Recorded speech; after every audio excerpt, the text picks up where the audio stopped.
to the full experience, where we watch the first, ultimate, lowest, and last episode of a series in order to get a cross-section of what it is like and see it from beginning to end in a way. See it at its best, see it at its worst. We are in the middle of watching MASH. This week, we are watching the ultimate episode, the highest rated episode, season 3, episode 24, Abyssinia Henry, which first aired March 18th, 1975. I'm Tom Merritt. He's Brian Brushwood. Oh, I shouldn't have taken a sip. Tom, I went into this episode, and I guess we should, spoiler alert, I guess we should just talk about the most important moment. You mentioned last week, or we've talked. Oh, I actually have to start with corrections. I kept saying Colonel McIntyre. It's Colonel Blake. I forgot that Major Houlihan is in the show all the way to the end. I implied that Radar was there all the way to the end, and he's not. He leaves early. I think there might be other things I got wrong as well. Scooper Nova Girl sent us a great email about all this stuff. For example, Hawkeye and Loretta Swit are the only two actors who were in the entire series. However, William Christopher, Father Mulcahy, is second. He was only not in the pilot. And Jamie Farr is the PA announcer only in the pilot. It's Todd Sussman after that. And he didn't appear as Klinger until episode 4. So there's a gap in there. This experience of this show, it was the highest rated, Tom, I spent 90% of this program just like the full experience is broken. It's how on earth could this be the ultimate? Like, this is the highest rated episode. I smiled once and I gave my full attention to this experience, and I try to appreciate it on all the different levels, and we'll talk about all that. But 90% of that time, and then it just was not funny, and it was overly sentimental, and it was slow pacing, and it's like being there for somebody you've never met. They're literally their going away party, and it's a 9.4 out of 10 the whole time. You're thinking that, and then just a little mic drop. By the way, Poochie died on the way to his home planet.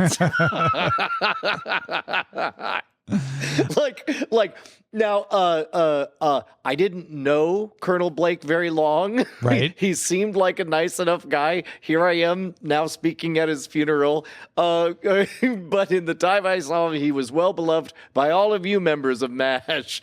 Too bad his plane died. I mean, that really is a flashbulb moment. I guarantee you, everybody who is rating this a highly rated episode, they all saw it. They were all there in the moment. They're all older than me. They all remember, where were you? Because at the time, this would have commanded 40% of the entire USA for this kind of appointment watching. I actually remember watching this on rerun because I was 5, well, I was 4 actually when it aired. So I don't remember it airing, but I got into MASH, as I got a little older, and I went back and I would watch them on reruns because they would rerun them at night. And I watched this episode and loved it at the time. And I think there are 2 reasons that I loved it. One is I was getting to know the backstory of how we got to the MASH that I had become aware of. It was broadcast television, so I couldn't pause. And therefore, if I had to look away for some reason, it was slow moving enough that I didn't miss a lot. And that ending scene, even when you know it's coming, is a punch in the gut. I wrote at one point, I think it's at the bar when they talk about how funny it was that Colonel Blake cheated on his wife with a war correspondent. I can't remember if that was at the bar, if that was in front of everyone when he's leaving. But I was like, wow. Right after that, I wrote, this is a bad episode. Yes, I felt it. Around the time at the bar, when all of their laughter was so forced, their acting like being drunk was god-awful. Yeah. By the way, the best acting drunk I've ever seen, because I'm watching The Wire. McNulty totally hammered, driving his car to a wall, stumbling out, and then pulling the car back, trying to figure out how he solves the case of how he ran into that pole. Yeah, is amazing.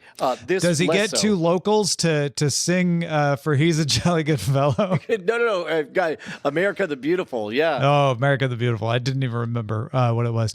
I did want to give Hawkeye points, or Alan Alda. Maybe he ad-libbed this. I have no idea. But he says "kamsamnida" at one point, which is Korean for thank you. And I was like, oh, look, actual Korean being spoken in Korea on MASH. But yeah, this thing is slow.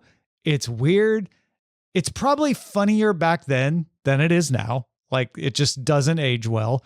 Then the chopper comes in and there's a patient. And it's like, now it's starting to feel like MASH. We've got 5 minutes left. But it's a reminder that Henry's going, but the war hasn't ended. And these guys are going to take care of this patient. And you have to move a dying man off of the helicopter to make room for Henry. And then that ending scene with Radar coming in is the whole episode. Yes. You have to spend the other 30 minutes going through all of that for it to land. I understand that. But I'm like, I understand why this gets the high rating. I don't think this is the best episode of MASH, but that scene may be the best scene in MASH.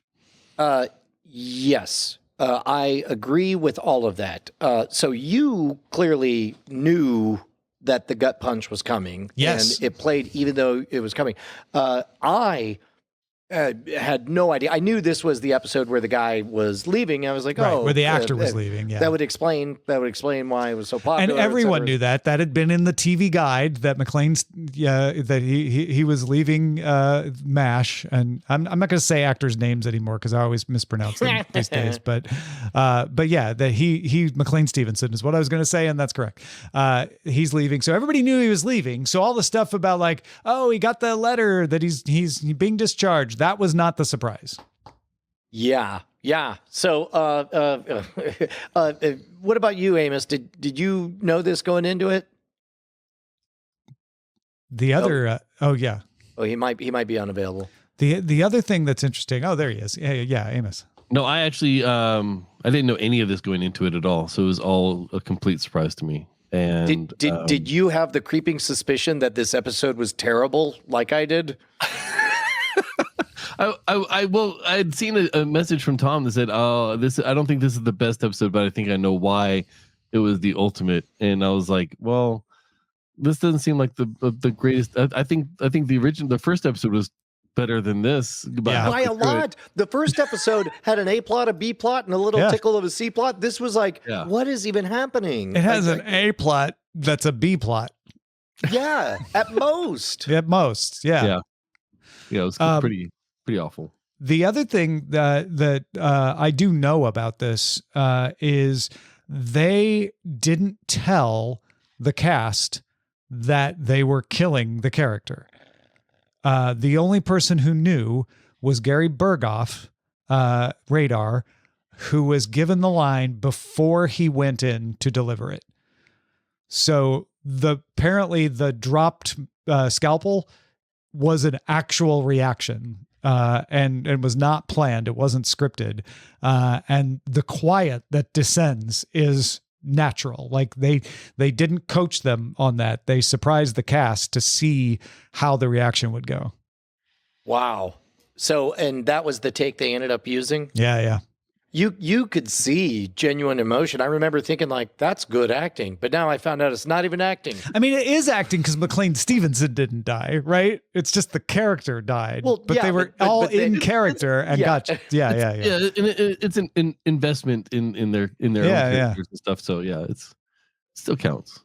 Well, and I would imagine when you're on a project at the end of its third season that is a smash hit and you're invested in all of the characters in the unfolding story. I mean, we saw that with Game of Thrones when the actors would very excitedly talk about like what's coming up and what's happening and that stuff.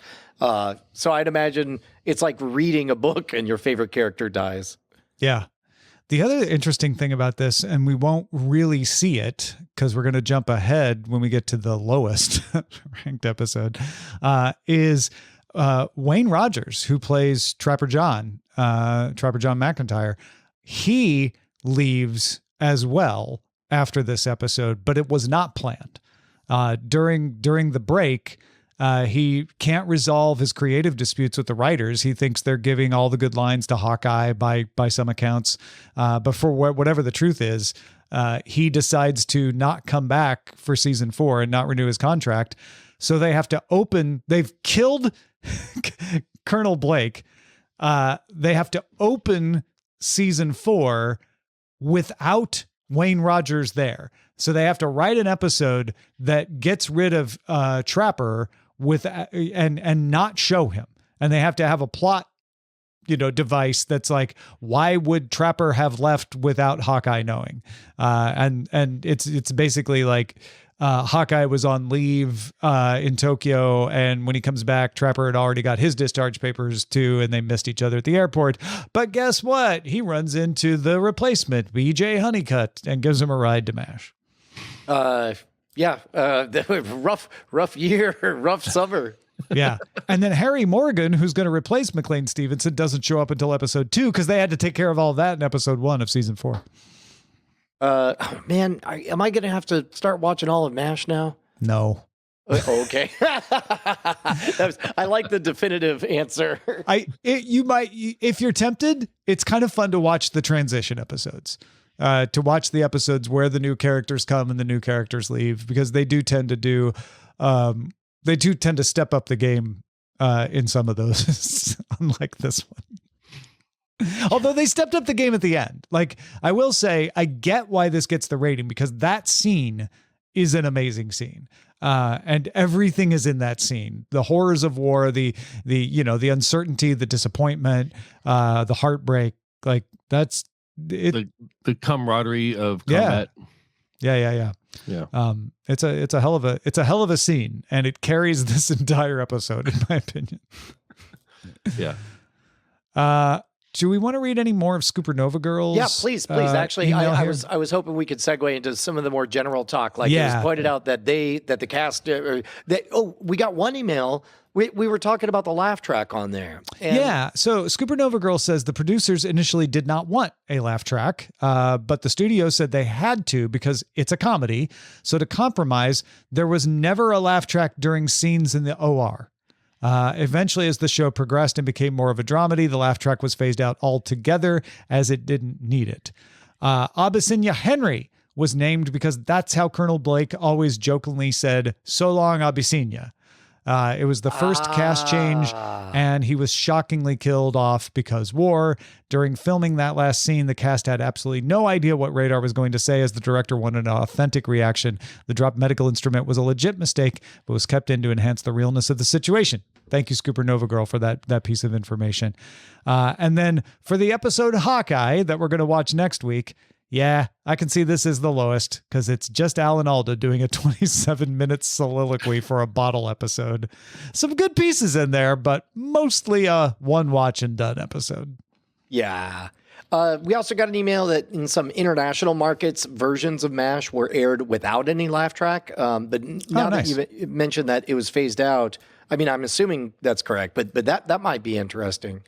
And then last thing from Supernova Girl, remember that the finale is a 2-hour movie. It was, next to the Super Bowl, the highest rated television of all time at its airing.